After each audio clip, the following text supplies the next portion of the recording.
Na hii ni T Media One, karibu katika taarifa za kimichezo za ndani Tanzania.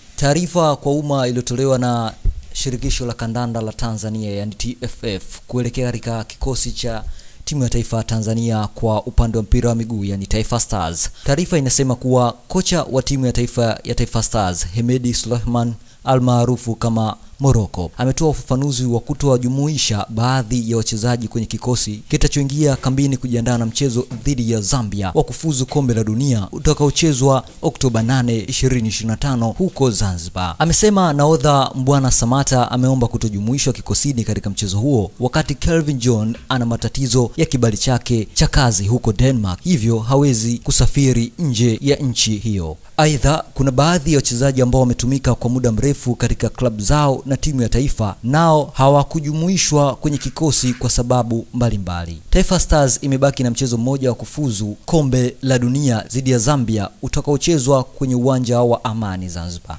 Imetolewa na Clifford Mario Ndimbo, ofisa habari na mawasiliano TFF. Imetolewa Oktoba mosi hapo jana. Na hii ni T Media One. Tufuatilie katika mitandao ya kijamii YouTube na kwingineko kama T Media One na T Media 2. Usisahau kusubscribe. Mimi naitwa Samuel Gerard.